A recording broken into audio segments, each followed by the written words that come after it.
Así es, don José. Gracias, Katy. Oiga, don Fernando, rápidamente las cosas que están pasando. Fíjense, en el caso de los hermanos Martinelli, le reitero que la audiencia de migración, porque este es un tema migratorio,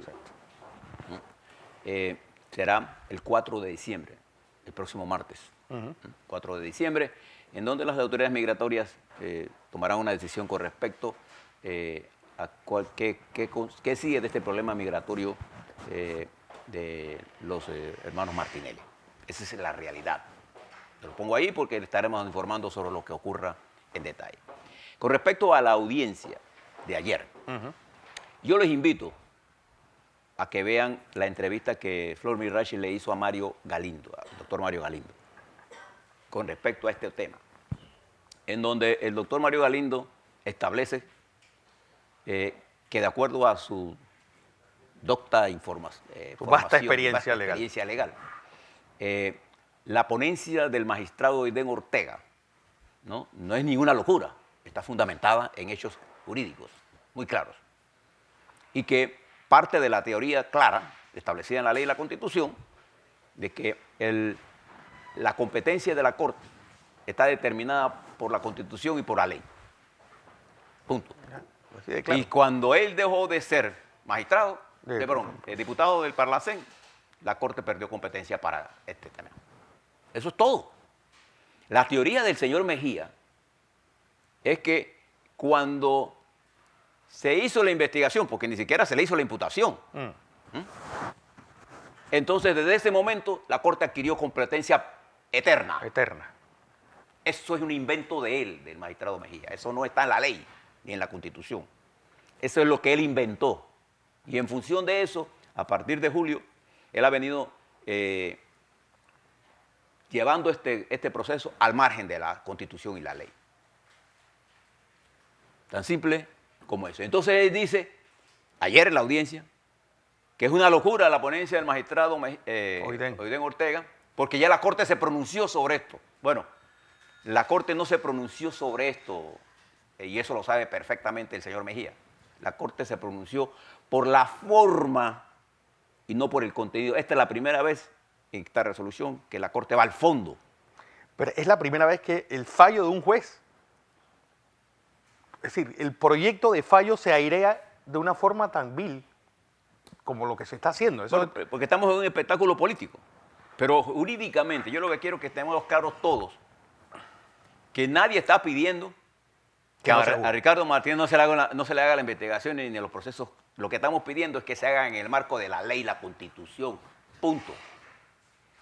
Y el señor Mejía sabe perfectamente bien que la Corte no tiene competencia, pero ayer en una forma, yo diría hasta irrespetuosa con sus propios colegas, porque él se considera que él es superior a ellos y a todos nosotros. Él es un iluminado. Y yo lo considero más que un iluminado, yo lo considero un Ptolomeo jurídico. De Claudio Ptolomeo, ¿se recuerdan aquel que todo estaba equivocado? Yo creo que la gran cantidad de abogados penalistas de Panamá saben que Aiden Ortega tiene la razón. Pero ha montado el señor Mejía. Es la primera vez que yo veo un juez de garantía gastándose una cantidad de tiempos, atacando al tribunal. Es más, ustedes deben saber que el señor Mejía, en el Pleno, él no va a estar representado porque él es parte. ¿Quién es el garante de la Constitución, de la legalidad? El Pleno de la Corte es el que va a determinar si lo actuado por el fiscal y el magistrado está dentro de la ley y la Constitución. Y entonces él va a atacar a ellos porque él fue a hacer una especie de panegírico jurídico para quedar él como el sabiondo. Y lo que ha hecho es perpetuar un error jurídico que él tiene. Y este hecho político, porque ya no es un hecho jurídico, lo que está haciendo el magistrado Mejía no es un hecho jurídico. Al decir cosas que no son ciertas, fake news. Ahora se lo voy a explicar. Y entonces todo el mundo comienza, el magistrado Mejía dice que ya la Corte entró. El magistrado Mejía sabe que las veces que el magistrado Ortega rechazó el conocer de este tema fue en la forma por la que la presentación estaba incorrecta. Al presentarse bien, lo aceptó y él va a preparar un fallo basado en la ley y la Constitución. Eso lo vamos a ver el jueves. Yo le quiero pedir al Pleno de la Corte, hombre, que vea esto el jueves y se acabó y salimos de esto.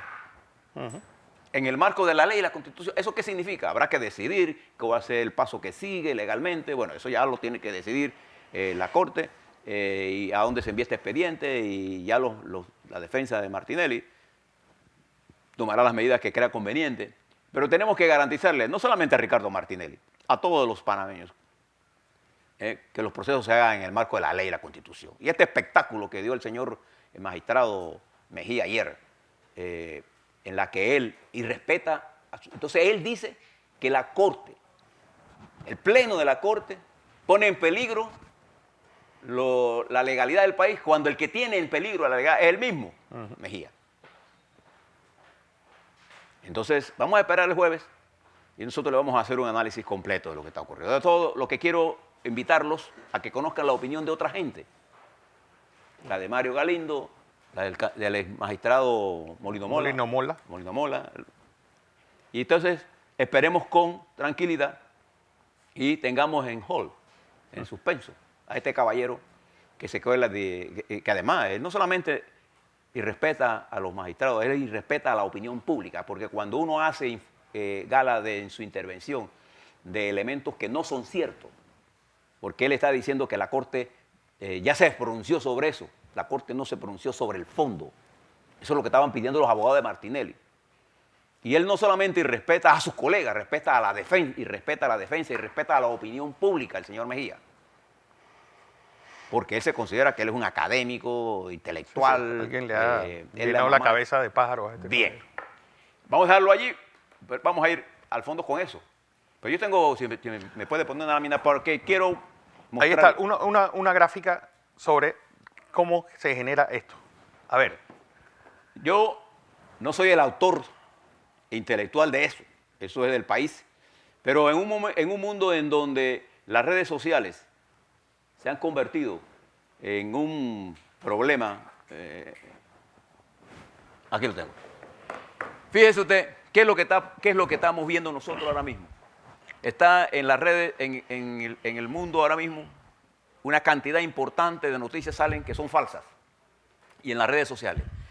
Aquí el Nuevo País Z le da a usted unas 8 recomendaciones. Guía para identificar noticias falsas antes de mandarlas a tu grupo. Primero, lee la noticia entera, no solo el titular. El titular dice una cosa y la noticia como escriben en la prensa. Pues. Exactamente. Averigua la fuente. O sea, eso es fácil. Escribe el título en un buscador. Tú de Google, tú le escribes el título y ahí te va a decir si es cierto o no. Si es cierto o no. Busca también los datos y números citados, porque se citan cosas, por ejemplo, lo que dijo el magistrado este. Pregúntate si la Corte fue al fondo del tema. Y si no fue al fondo del tema, la rechazó por forma. Entonces, no reproduzcas mentiras. Hay gente que dice, por ejemplo, Panamá está sobreendeudado. Sí. Bien, entonces, ¿tú qué tienes que mirar? Mira los números. No mira la deuda absoluta. Mira la deuda relativa. Si la relación deuda-riqueza generada, que es el PIB, está por debajo del 40%, el país no está endeudado. Claro. Tan simple. Verifica el contexto como la fecha de publicación. Por ejemplo, en estos días salió, ¿se acuerda? De Economist una noticia sobre el PRD. La noticia era de septiembre. Unos días después, sale ahora. Entonces, esto es una cosa que usted tiene que ver. Pregunte a quién te envió la noticia y de quién la recibió. Y si pudo verificar la información. Esa es otra. Porque a veces, por ejemplo, ¿qué es el caso? Este caso de la niña que aparece en el ejemplo periódico del Estrella de Panamá de la profesora. Ella se llama Marisa Mosquera. ¿Te acuerdas del caso de la niña Frida? Y puso a todo el mundo a buscar. Resulta que no había ninguna, era una noticia falsa. Investiga la imagen en un buscador. ¿Qué pasa? Se están utilizando imágenes de otros países para decir inundaciones, accidentes. No, mataderas en las calles. Mataderas en las calles que no ocurren. ¿No? Y desconfía de los audios.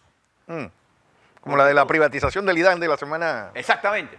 Y entonces, estas 8 recomendaciones le sirven a usted para actuar con tranquilidad. Yo le voy a dar, por ejemplo, algunas cosas que se repiten a diario en este país. Sí, por ejemplo, estamos en un medio de una campaña electoral. Hay que tener mucho cuidado con los fake news. El presidente de los Estados Unidos es un generador de noticias falsas alrededor de 7 por día. Wow. De 7 por día, de acuerdo a los propios periodistas de los Estados Unidos. Entonces, hay algunos medios que se encargan de legitimizar esto que se conoce como la posverdad, las mentiras. ¿Por qué? Porque apelan al sentimiento suyo, no a la racionalidad. Porque nosotros formamos nuestro pensamiento con percepciones, y la percepción es una área psicosocial. Ahí están los manipuladores. En una investigación que esta profesora lo hace, porque creo que se lo lean, casi el 57% de la gente que maneja redes no tiene la capacidad de verificar si está frente a un fake news o frente a una realidad. Solo un 14% tiene esa capacidad. Por eso es importante que hagamos esta educación, sobre todo en Y para lo que nos viene en campaña. Para lo que nos viene en campaña, porque los fake news están dirigidos, las noticias falsas, a asesinar personalidades, a sacarte de focus, a acusarte de cosas que tú no has hecho, o repetir hechos en forma consistente, como por ejemplo achacarle a una autoridad de que es responsable de las inundaciones. Esas son cosas que uno tiene que racionalizar. Y fíjese que es importante que usted le preste mucha atención a esto, porque no hay nada, porque eso mismo se lo pueden aplicar a usted, a su hija. Además, si hay alguien que están expuestas a que un fake news le destruya la vida, son nuestras muchachas. Nuestras muchachas. Porque le pegan en su honra. Una vez que yo destruya esa honra, recuperar eso es un problema serio. Y el mundo se enfrenta, no solamente nosotros, en Francia, en Inglaterra, se debate claramente de cómo regular esto. Y nosotros estamos aquí atrapados en estos pensadores malabaristas políticos que vienen de afuera, los Jordi, los Segarra, estos que dicen que tienen tecnología para dominarnos el cerebro.